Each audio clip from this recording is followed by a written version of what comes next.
নমস্কার বন্ধুরা। পশ্চিমবঙ্গ রাজ্য সরকারি কর্মচারীদের সুযোগ সুবিধা ও বেতন কাঠামো পর্যালোচনায় গঠিত সপ্তম বেতন কমিশনকে কেন্দ্র করে তৈরি হয়েছে বড় জল্পনা। বর্তমান অর্থনৈতিক পরিস্থিতি ও মূল্যবৃদ্ধির সঙ্গে সামঞ্জস্য রেখে কর্মচারীদের বার্ষিক বেতন বৃদ্ধি, মহার্ঘ ভাতা এবং অবসরকালীন সুবিধা সংশোধনে বেশ কিছু বৈপ্লবিক সুপারিশ সামনে নিয়ে আসা হচ্ছে। যেমন বার্ষিক 5% ইনক্রিমেন্টের প্রস্তাব। বর্তমানে রাজ্য সরকারি কর্মচারীরা বছরে 3% হারে বেতন বৃদ্ধি পেয়ে থাকেন। নবগঠিত কমিশনের প্রস্তাব অনুযায়ী এই হার বাড়িয়ে ন্যূনতম 5% করার প্রাথমিক রূপরেখা তৈরি করা হয়েছে। পাশাপাশি পরিবারের সর্বনিম্ন ব্যয় ও ন্যূনতম বেতন নির্ধারণে পারিবারিক সদস্য সংখ্যার পরিমাণ 3.5 থেকে বাড়িয়ে 5 জন করার কথা ভাবা হচ্ছে।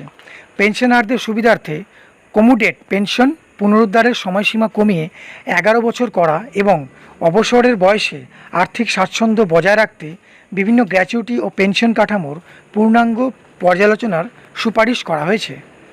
যেমন কেন্দ্রীয় স্কেলের সঙ্গে সামঞ্জস্য ও ডিএ সিদ্ধান্ত।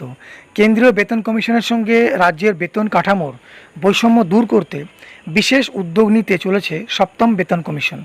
দেশ জুড়ে বেতনের সামঞ্জস্য রক্ষা করা এবং আইনি জট কমাতেই এই পদক্ষেপের চিন্তা। এছাড়া ডিএ বা মহার্ঘ ভাতার বকেয়া জটিলতা কাটাতে উপভোক্তা মূল্য সূচকের ওপর ভিত্তি করে নির্দিষ্ট ব্যবধান অন্তর ভাতা প্রদানের নতুন ফর্মুলা দেওয়া হতে পারে।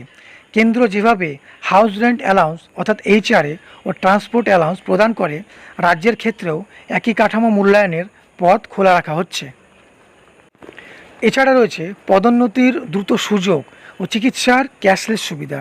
কর্মজীবনের দীর্ঘ অপেক্ষার অবসান ঘটিয়ে দ্রুত পদোন্নতি দিতে কেরিয়ার অ্যাডভান্সমেন্ট স্কিমে পরিবর্তন আনার কথা বলা হয়েছে।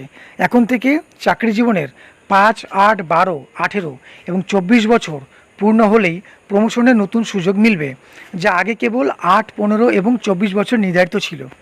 অন্যদিকে হেলথ স্কিমের অধীনে কর্মরত ও অবসরপ্রাপ্ত কর্মীদের চিকিৎসার জন্য ডাক্তারের ফি থেকে শুরু করে হাসপাতালে ভর্তির সময় ক্যাশলেস সুবিধা সম্পূর্ণ কার্যকর করার সুপারিশ রয়েছে। সামগ্রিক এই নতুন ব্যবস্থা কাগজ কলমে সীমাবদ্ধ না রেখে 1 জানুয়ারি 2026 থেকে বাস্তবে বলবৎ করার নির্দেশ দেওয়া হয়েছে।